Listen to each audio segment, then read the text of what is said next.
These children are truly pitiable. From birth, they were tagged with numbers by soldiers and sent to military camps, embarking on a hellish life. By the age of 6, they were forced to watch the fights between wild boars and hunting dogs, embedding the law of the jungle deep into their tender minds. By the age of 9, they had to complete complex intelligence tests within 30 seconds. By the age of 12, they were subjected to intense physical training every day. And for those children who fell behind due to poor physical condition, their superiors would show no mercy and execute them on the spot with a gun. By the age of 16, after rigorous selection, they underwent brutal live-fire target practice. In non-essential situations, they would spare civilians, but in special cases, even civilians had to be eliminated without a trace of sympathy. The 17th year marked the end of the devilish training. Those who survived had their names and numbers engraved on their faces. Officially transforming into killing machines, they were collectively known as soldier, for their sole purpose was to fight. In their eyes, apart from slaughter, emotions had long been extinguished. The purpose behind creating these emotionless killing machines was to ensure victory in future interstellar wars. As part of the so-called Soldier Man project by the US military, in the 38th year, led by Todd 3465, the Soldier Men had been through hundreds of battles, eliminated all enemies, and won the brutal Six-City War. During the harsh Moscow incident, they had to annihilate everyone, even if the enemy had hostages, showing no mercy whatsoever. This is the 40th year. Even the distant planet of Argentina bears their footprints. Todd 3465 stands out as the most exceptional among them, battling from Earth to outer space through countless brutal campaigns, yet he remains undefeated. All data indicate that he is a perfect fighting machine, consistently topping the Soldier Man charts. Church looks upon these veterans with great satisfaction. However, rapidly advancing technology has trained a new batch of future soldiers. Even Todd 3465, who has never been defeated, is finally facing the dawn of his end. The newly appointed Colonel Meekum confidently highlights the advantages of the new soldiers. The veterans were selected through genetic screening, while the new soldiers are genetically modified muscle men, trained in more scientific methods. In terms of endurance, physical strength, or reflexes, they are superior, thoroughly outclassing the veterans. Colonel Meekum's intention is to replace Todd 3465 and his fellow old soldiermen with these new devil warriors to continually enhance the Army's combat effectiveness. However, Church disagrees, arguing that the veterans are battle-hardened and experienced, whereas these new soldiers have never even seen combat. How effective can brute strength be? When Colonel Meekum sees the skepticism, he suggests a practical comparison. To everyone's astonishment, in a high-speed shooting test, the new soldiers not only handle their weapons with stability but also achieve a 99% hit rate, and thoroughly outperforming the veterans in physical fitness. Despite this, Church remains unconvinced and proposes a test of endurance next. Church sends out the strongest among them, Todd 3465, to compete. To demonstrate the new soldier's capability, Colonel Meekum allows the veteran Todd 3465 to start running 20 minutes ahead, then casually sends out the new soldier. Although Todd 3465's stamina is remarkable, the new soldier's speed is terrifyingly fast. It doesn't take long for him to catch up with Todd 3465 and finish the 15 kilometers with a significant advantage. After the run, Todd 3465 is drenched in sweat and gasping for breath, while the new soldier seems as if he hadn't exerted any effort at all. Still, Church stubbornly argues that this proves nothing, demanding that the old and new soldiers climb a chain to engage in a real fight. Church wanted Todd 3465 to teach the new soldier a lesson. Colonel Meekum, thinking the new soldier too formidable for a one-on-one, suggested pitting 3 veterans against 1 new soldier to determine the superior. Unexpectedly, even in a 3-against-1 scenario, the veterans were no match for Kane 607, the new soldier. Indeed, the new devil training method made these new soldiers invincible. In front of the young and strong physique of the new soldiers, the veterans were completely outclassed in every aspect. After the confrontation, 1 veteran fell from a height and died on the spot. Another veteran fell and was knocked unconscious, while Todd 3465 was left severely injured, barely alive. Although Kane 607, the new soldier, lost an eye to Todd 3465 during the fight, he ultimately won. Kane 607 successfully replaced the long-serving veterans. Though the remaining veterans were filled with sorrow, they had to admit the new soldier's strength. Even Church had to concede, while Colonel Meekum took the opportunity to scold the injured new soldier, criticizing him for losing an eye, implying a loss in combat value. His words were a veiled insult, suggesting that the defeated veterans were even more useless. He then shot the unconscious veteran dead and declared all 3 as accidental deaths. Todd 3465, mistaken for dead due to his unconscious state, narrowly escaped death. Subsequently, they were discarded by the government as waste, sent to a distant planet aboard a garbage disposal spaceship. This planet, known as the Garbage Planet, showcased the future humanity's capability to dedicate an entire planet to waste disposal. However, the severely injured Todd 3465 suddenly woke up, looking around at the corpses of his two comrades and his surroundings. Momentarily confused about his situation, a piercing alarm suddenly sounded as the doors of the garbage transport ship were opened, and Todd 3465, along with his teammates, were dumped onto the planet like trash. The first time Todd 3465 saw a woman, he stared at her with a greedy gaze. The woman, sensing his stare, did not get angry but instead shyly lowered her head. However, she was unaware that this man had not seen a beautiful woman in 40 years. Todd 3465, a top soldier who had fought in numerous galaxy wars, had been subjected to strict military indoctrination from a young age, with his only purpose in life being to fight. Despite earning countless honors and facing death many times during his service, the organization chose to adopt new genetic technologies to create a batch of improved new soldiers, physically far superior to his generation of veterans, leading to their ruthless elimination. They were abandoned by the Empire's military organization they had served, with their lives and deaths deemed inconsequential, dumped on the garbage planet like space debris. This was a cruel trampling and insult to humanity. Fortunately, Todd 3465 miraculously survived. Silently watching the departing ship, he was filled with hatred yet forced to confront his new reality. Looking around, he faced a desperate situation. All he could see were mountains of garbage, a planet specifically used by rulers of various planets to dump the remnants of war, with extremely harsh natural conditions. Unexpectedly, he found that humans were living in such an environment, prompting him to quickly climb down from the garbage pile to investigate. In the distance, there was a scrapped giant spaceship, with a rope fence leading towards it. Observing the severely damaged environment around him and an approaching sandstorm, Todd 3465's immediate task was to figure out how to survive. He clung tightly to the fence in front of him as a hurricane swept through, carrying a whirlwind of sand. His hands bled from gripping the fence too hard. Yet, with his exceptional physical condition, Todd 3465 managed to endure through the ordeal. After surviving the terrifying storm, Todd 3465 cautiously followed the fence forward, realizing it was deliberately placed to guide people through the sandstorms. He then came upon a makeshift graveyard constructed from garbage, indicating signs of human presence ahead. Entering the spaceship, Todd 3465 found what resembled a secret underground camp,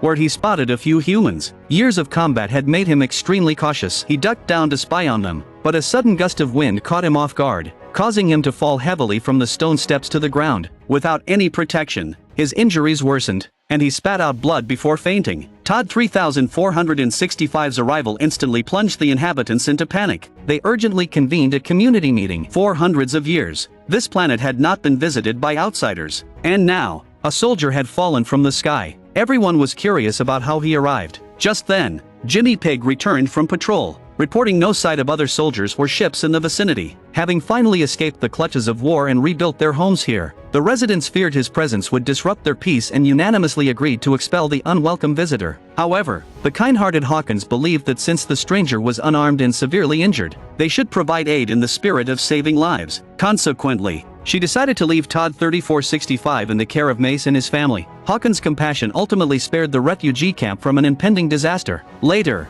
the injured Todd 3465 was taken in by Mace's family. When Sandra, Mace's wife, first saw Todd 3465, she was frightened by the names of various battles tattooed across his shoulder. Still, she carefully administered medicine to him and tended to his wounds with great care. Sandra informed her husband Mace about the situation, and he understood what his wife was worried about. However, Mace said he could understand Todd 3465 after all. He's a soldier. The next day, Todd 3465 was awakened by the noise outside. When he went to check, he found Mace and his family playing and laughing together. Todd 3465, who had been isolated from society and family since birth, was puzzled by their behavior. Seeing Todd 3465's cold expression, Mace instantly became nervous, thinking he had disturbed his rest, and quickly apologized, saying they were just playing with the child. Todd 3465's face remained stoic, so Mace tried to please him by showing him a handmade cane, but to Todd 3465,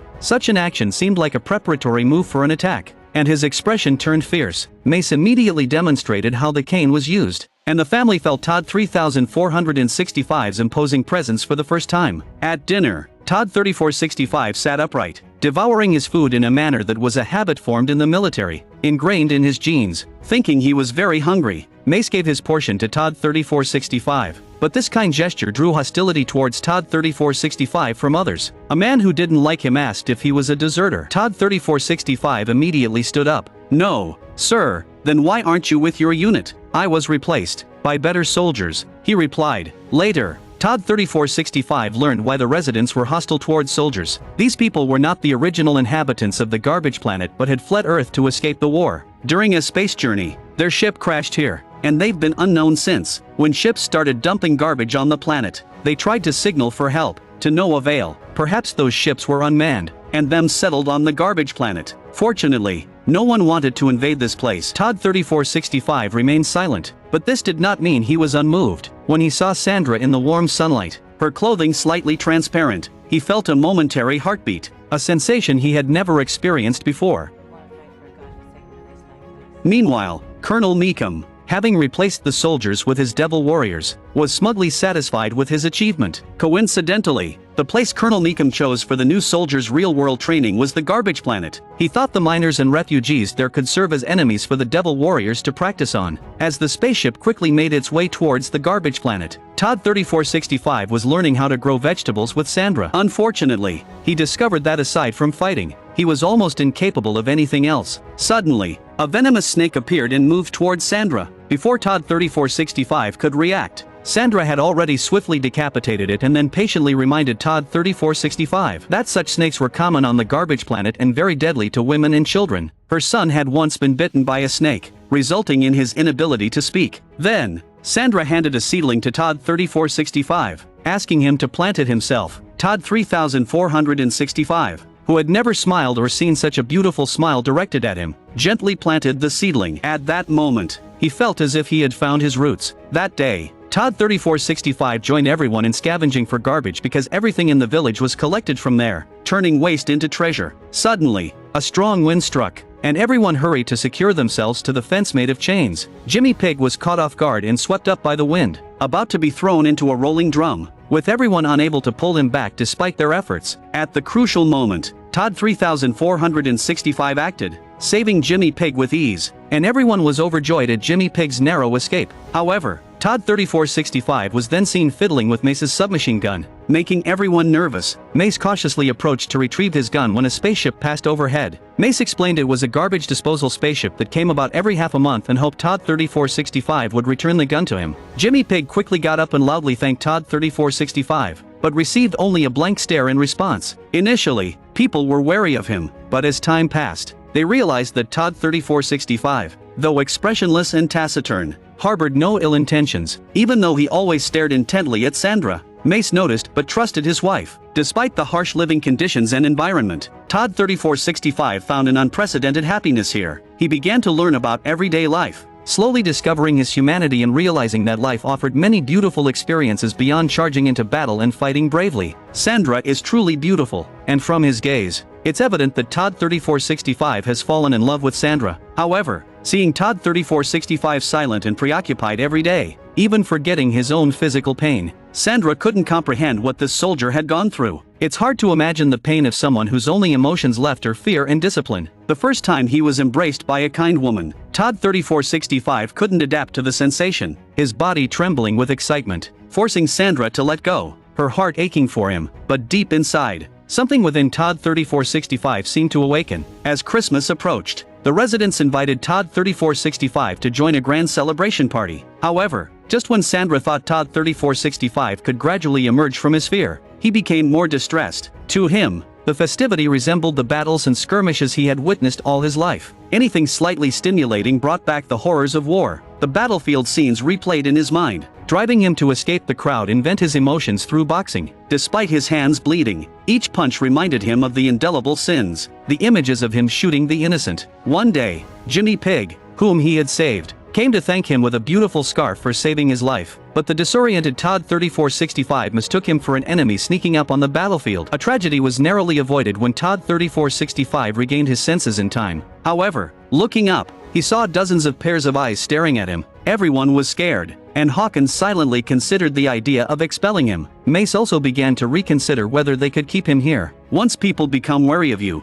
everything you do can be misunderstood. Until one day, Todd 3465 woke from a nightmare again. Upon waking, he saw Mace's son sharing his favorite toy with him. Though the boy couldn't speak, he used the toy to tell Todd 3465 to let go of his burdens. Just as he was about to go back, he saw a small green snake, which is why boys can't talk. His eyes filled with hatred. Anyone else might have killed it in anger, but Todd 3465 chose not to. He threw a shoe to distract it and tried to teach Mace's son how to protect himself. The boy, confused and unsure what to do, watched as the snake lunged at him. Todd 3465 quickly grabbed the snake, not to kill it, but to encourage the boy to deal with it himself. However, this act was misunderstood by Mace, who arrived in time to see it. Furious, he killed the snake with a rod. They couldn't comprehend Todd 3465's actions and rebuked him for being inhumane and nearly causing his son's death. After this incident, Sandra resolved to no longer vouch for Todd 3465 and brought him before the community council. Given Todd 3465's past behavior and the general fear among the residents, who believed his military training had twisted his mind beyond the point of integrating into their family-oriented community, it was unanimously decided that he should leave for everyone's safety. Yet Todd 3465 felt profound distress. Despite his good intentions, he struggled to express himself. He had developed feelings of love towards Sandra, fatherly affection for the boy, and a sense of friendship with Mace. Being rejected by everyone felt like a second betrayal to him. With nowhere to go, Todd 3465 returned to the initial garbage heap, the once most fearsome war machine on Earth, now abandoned and weeping in a corner. First, he was discarded by the army he served for decades. Second, his silence and inability to express himself, shaped by years of military training, led to his misunderstanding and rejection by the refugees on the garbage planet. If the first abandonment filled him with pain and resentment, the second left him with aimlessness, desolation, and a despairing sense of hopelessness. The man who had been cold-blooded for 40 years was not without emotion. In this moment, the iron-hard toughness of this man revealed a softer side. However, Colonel Meekham's spaceship was also nearing the garbage planet. In the dead of night, while Mace and his wife were sleeping soundly, a venomous snake crawled onto their bed, ready to strike, but was caught by the tail and killed with a boot by Mace's son, who had always been afraid of snakes. Awakened, Mace and his wife were surprised to see their son act so bravely against the snake. Realizing they had misunderstood Todd 3465, he hadn't put their son in danger. Instead, his actions were the correct way to teach. Strength is needed to protect oneself, and peace requires power to maintain. Mace quickly dressed and decided to find Todd 3465, disregarding any danger. Following the rope, he found Todd 3465 in an abandoned pipe. Lost in thought, Mace apologized for what he had said and tried to seek Todd 3465's forgiveness. But Todd 3465's attention was drawn to the sky, where a huge warship was slowly passing overhead and landing not far from them. Mace waved for help, but Todd 3465 stopped him, recognizing it not as a transport but a military vessel loaded with weapons. Indeed, as the ship landed, two armored vehicles and a group of fully armed soldiers emerged. This troop, led by Colonel Meekham for live combat training, had orders to kill any living being on sight. Seeing this, Todd 3465 quickly led Mace back to the refugee camp to warn everyone. Under Colonel Meekham's command, they marched towards the village, and the occupants of the armored vehicles happened to be Todd 3465's arch-nemesis. At that moment, Kane 607 spotted the fleeing duo and decisively pressed the fire button, followed by a barrage of gunfire. Caught in Kane 607's relentless attack, Mace was blown off one of his legs and lay on the ground in agony. Seeing the approaching war vehicle, Todd 3465 forcefully dragged Mace to safety with a crude grab to his collar. Leveraging their rich combat experience, they successfully hid in the blind spots of detection. Though Todd 3465 managed to save Mace, Mace knew his end was near. With the armored vehicles entering the village, he pleaded with Todd 3465 to ensure the safety of his wife and child. After making his request, Mace succumbed to his injuries from excessive blood loss. Heartbroken, Todd 3465's fierce gaze returned. The monitoring officer aboard the ship reported the discovery of refugees on the planet to Church, who decided to immediately halt the operation. However, the inhumane Colonel Meekham saw this as a perfect opportunity for training, intending to eliminate all refugees as enemies and establish a new monitoring station on the site. Following orders, the new soldiers drove the armored vehicle to the entrance of the refugee camp. Unaware of the true intentions, Hawkins attempted to calm the residents and went out to negotiate peacefully with the newcomers. However,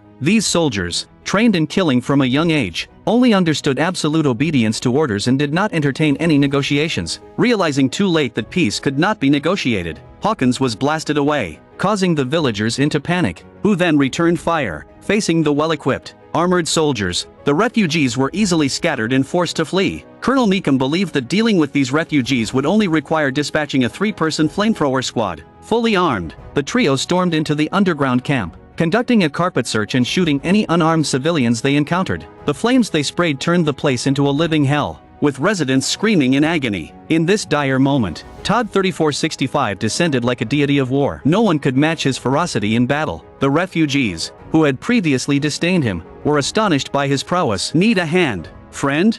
With a flamethrower in hand, the second new soldier aimed to corral Sandra and her child to burn them together. Unexpectedly, Todd 3465 suddenly appeared beside Sandra and the child. The last new soldier, hearing the commotion, arrived prepared and unleashed a barrage of bullets, reveling in the thrill of battle he hadn't experienced in a while. Just as he was indulging in his unstoppable spree, his machine gun jammed. At that moment, Todd 3465 reappeared, precisely hitting the propeller and ending his life in a bizarre manner. Kane 607, seeking an update on the situation, received only an angry growl from Todd 3465 over the radio, leaving him momentarily confused about the presence of a monster. Initially puzzled, Colonel Meekum soon realized the growl was a provocation. He was astonished that a group of insignificant refugees had eliminated his carefully trained devil warriors. His subordinates suggested deploying everyone, but having witnessed the militia's prowess, Colonel Meekum became cautious, fearing the opponents might possess significant military strength. Seeing Colonel Meekum in distress, it was suggested to withdraw the soldiers and wait until nightfall to return with all heavy weaponry and level the area with rocket fire from a safe distance. Heeding this advice, Colonel Meekum ordered a retreat. The residents suffered heavy casualties but used the soldiers' retreat to recuperate for half a day. Meanwhile,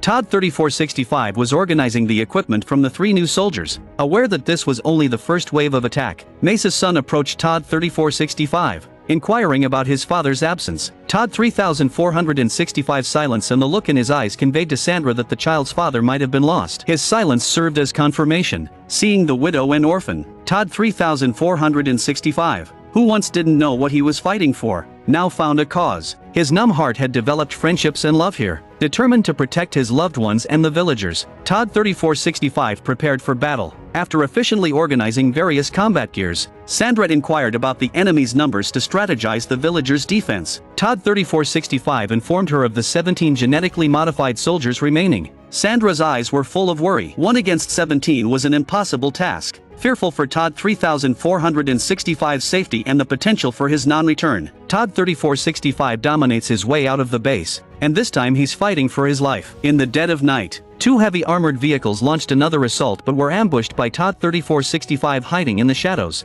who swiftly eliminated 2 gunners. Thus began a showdown between the old soldier and the new soldiers. After receiving the order, the 2 armored vehicles immediately split up to flank the remaining refugees. At the same time, they dispatched infantry to conduct a thorough search for the person launching the sneak attacks, inadvertently giving Todd 3465 the opportunity to pick them off one by one. Using the cover of darkness and the complex environment, Todd 3465 easily dragged one soldier into a pit of venomous snakes. His screams alerting the other soldiers, they began firing flares and meticulously searched every corner. But such efforts were futile against an experienced war king like Todd 3465. A soldier turned around only to face Todd 3465, who then eliminated another soldier before silently disappearing into the water. Hearing the noise, 2 other soldiers rushed over, indiscriminately attacking with flamethrowers to clear all corners. However, they were unexpectedly taken down by Todd 3465, who was hiding in the water. Despite the physical and numerical disadvantages, the old soldiers' combat experience turned the tables on the new soldiers. Thus,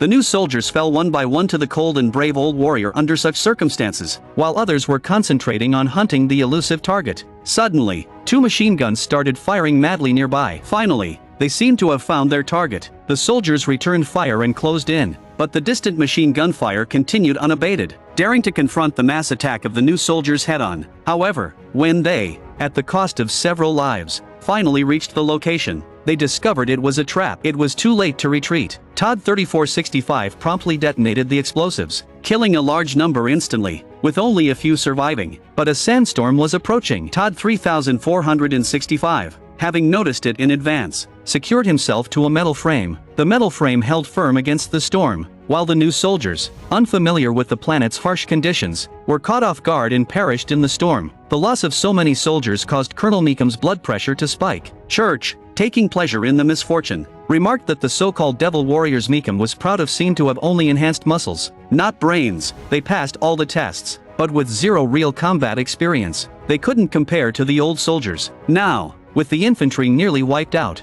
only 2 heavy armored vehicles remained. Aside from the spaceship, Todd 3465 descended from the sky, eliminating the machine gunners one by one before throwing grenades into an armored vehicle, killing the driver and seizing control of it. Meanwhile, Kane 607, driving the other vehicle, reached the refugee camp and began a furious assault on the villagers, following their ruthless principle of kill or be killed. The refugees, barely recovered from their previous ordeal, were scattered by the barrage, with many quickly succumbing to injuries or death. Just then, Kane 607 noticed an approaching vehicle and, mistaking it for reinforcements, ordered it to assist in the attack. Unbeknownst to him, the vehicle was piloted by Todd 3465. With aggressive maneuvers, Todd 3465 rammed into Kane 607's vehicle, effectively ending all communication with the genetically enhanced soldiers. Aboard the ship, Colonel Meekham was dumbfounded. His costly and meticulously trained devil warriors were all dead. He ranted, questioning how many enemies there were, speculating there must be at least a division's worth. Unable to estimate the enemy's numbers and acknowledging that even the new soldiers couldn't defeat them, he conceded that deploying veterans would be futile. The only remaining option was to send a few veterans to plant a nuclear bomb capable of destroying the planet. Todd 3465 hurried back to the refugee camp to organize an evacuation. Aware that a frustrated Colonel Meekham might destroy the planet, he planned to lead the refugees in seizing the spaceship. However, Kane 607 was not dead but severely wounded. After injecting himself with a comrade's syringe, he felt a surge of power and angrily blocked Todd 3465 and the refugees' path, seeking vengeance for a past humiliation, setting the stage for an inevitable showdown. In their previous encounter in the military camp, neither had satisfied their rage. Now, as they faced each other again, their anger was unrestrained. However, Kane 607's youth, strength, and genetic enhancements gave him an advantage over Todd 3465 in a direct fight. After several exchanges, Todd 3465 was overpowered and thrown towards a helicopter by Kane 607, who then unleashed a brutal beating. Just as Todd 3465 seemed doomed, he cunningly glanced at a weapon on the ground, tricking Kane 607 into reaching for it. Seizing the moment, Todd 3465 pulled the helicopter's rotor blade, slashing Kane 607's chest. Caught off guard, Kane 607 faltered. Though Todd 3465 was initially bested in their one-on-one combat, he ultimately defeated all 17 new soldiers, including Kane 607. His victory was not due to physical prowess but cunning and the tactical acumen honed through countless battles. In this moment, the veterans setting up the nuclear bomb stumbled upon the hiding refugees. Gazing at their youthful faces, the veterans were reminded of their own childhoods when they had no choice but to follow orders. Now, faced with a decision, they contemplated whether to save these children. Todd 3465 stood by, observing. The veterans, surprised to recognize their former captain in him, instantly regained their resolve, saluting each other in silent agreement that they were once again comrades. Colonel Meekham, impatient for the veterans' return, decided to abandon them and ordered his crew to flee. However, Church insisted on waiting for his team's safe return, valuing the lives of those he had led. Impatient, Colonel Meekham shot Church dead. The rest of the crew, terrified, hurriedly started the engine. Instead, there was a sudden clattering of footsteps inside the ship. Colonel Meekham was swiftly overpowered and brought before Todd 3465. Shocked to see Todd 3465 was the one who had annihilated his devil warriors, Colonel Meekham was petrified, pleading for his life. The veterans, fed up with his leadership, disposed of Colonel Meekham and his loyalists by leaving them on the garbage planet. As the spaceship's engines roared to life under Todd 3465's command, they took off, leaving behind a ticking nuclear bomb with only 14 seconds left. Without the narrative protection of being the main character, Colonel Meekham and his followers failed to escape, perishing with the planet. In the film's conclusion, Todd 3465, leading the veterans and survivors, discovered another habitable planet where they planned to rebuild their new home and live ordinary lives. Todd 3465 took under his wing Mace's son and vowed to care for Mace's wife. 26 years on, Soldier remains my favorite sci-fi movie. Though sparse in dialogue, it's replete with memorable scenes. Todd 3465, mostly silent, communicates volumes through his expressions and presence, leaving an indelible mark. As a movie enthusiast, I invite you to subscribe to my channel for more. See you next time.